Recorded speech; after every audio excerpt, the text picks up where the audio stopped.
नमस्कार, मी संदीप देसाई. महाराष्ट्र एक पाऊल पुढे मध्ये आपल्या सर्वांचं स्वागत.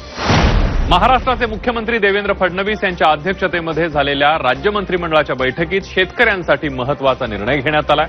2017 आणि 2019च्या कर्जमाफी योजनेतून तांत्रिक कारणांमुळे वंचित राहिलेल्या राज्यातील 5 लाखांहून अधिक शेतकऱ्यांना कर्जमाफी देण्याचा ऐतिहासिक निर्णय घेण्यात आला आणि यासाठी राज्य सरकारनं तब्बल 14,000 कोटी रुपयांची तरतूद केली आहे. यामुळे आता कर्जमाफी योजनेमध्ये वंचित राहिलेल्या शेतकऱ्यांना मोठा दिलासा मिळणार आहे. मुख्यमंत्री देवेंद्र फडणवीस यांच्या अध्यक्षतेखाली झालेल्या बैठकीत धाराच्या नियोजनाला गती देण्यात आली आहे. सिंगापूर, हाँगकाँगच्या धर्तीवर हा कायापालट होणार आहे. पहिल्या टप्प्यामध्ये 2028 पर्यंत किमान 10,000 घरं पात्र रहिवाशांना देण्याचं नियोजन आहे. हा प्रकल्प अदानी समूह आणि महाराष्ट्र शासन यांच्या संयुक्त विद्यमानं राबवला जातोय. आधुनिक पायाभूत सुविधा, स्थानिक संस्कृती आणि उद्योग, पर्यावरण संवर्धन तसंच मोठ्या घरांची तरतूद या धारावी पुनर्विकास प्रकल्पातील ठळक बाबी आहेत. धारावीतील कुंभारवाड्यांच्या वैशिष्ट्यपूर्ण अस्तित्व कायम ठेवण्यासाठी तोडगा काढणार नेचर पार्कची संकल्पना प्रत्यक्षात उतरवण्यासाठी प्रयत्नशील आहे. प्रकल्पासाठी लागणारे सर्व परवाने एकाच ठिकाणी व जलद गतीनं मिळावेत यासाठी विशेष कक्ष स्थापन करणार. धारावी पुनर्विकास प्रकल्पांतर्गत देशातील पहिला अत्याधुनिक मल्टी मॉडल ट्रान्सपोर्ट हब उभारण्यात येणार. बीकेसी धारावी परिसराचं सुशोभीकरण होणार. 10 वर्षात प्रकल्प पूर्ण करण्याचं लक्ष्य आहे. ही धारावी प्रकल्पाची महत्वाची वैशिष्ट्ये आहे.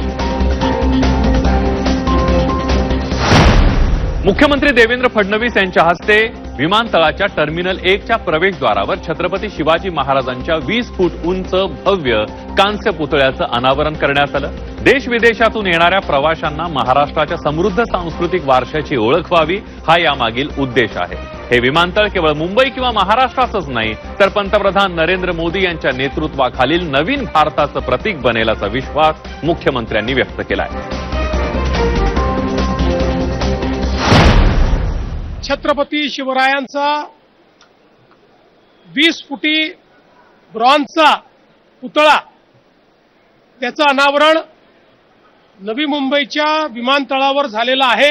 स्वराज्याची राजधानी रायगड त्या जिल्ह्यातलं हे विमानतळ, त्यामुळे या ठिकाणी महाराजांचा पुतळा असलाच पाहिजे. आणि मला अतिशय आनंद आहे की केवळ 8 महिन्यामध्ये हा भव्य अशा प्रकारचा पुतळा तयार झाला. या आंतरराष्ट्रीय विमानतळावर येणारा आणि जाणारा प्रत्येक प्रवासी हा महाराजांच्या या प्रतिमेतून, महाराजांच्या पुतळ्यातून, महाराजांच्या स्मारकातून त्या ठिकाणी ऊर्जा प्राप्त करेल.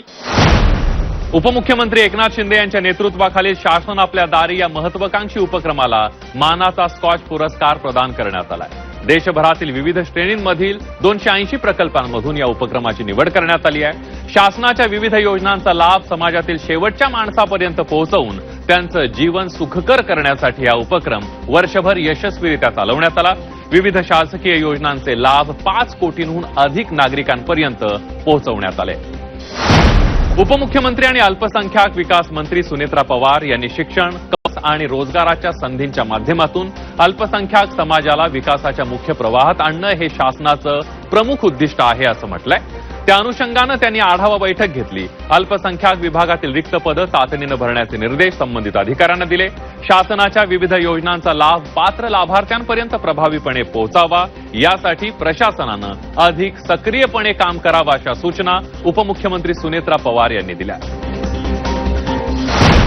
मुख्यमंत्री देवेंद्र फडणवीस यांच्या अध्यक्षतेखालील मंत्रिमंडळ पायाभूत सुविधा समितीच्या बैठकीत 22,611 कोटी रुपयांच्या प्रस्तावांना मान्यता देण्यात आली आहे.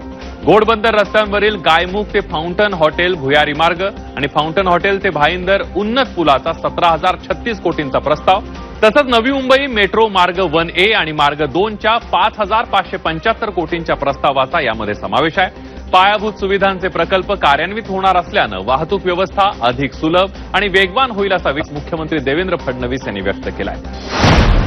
या बातमीसह महाराष्ट्र एक पाऊल पुढे मध्ये वेळ झाली आहे इथेच थांबण्याची. ताज्या बातम्यांसाठी पहा झी 24 तास.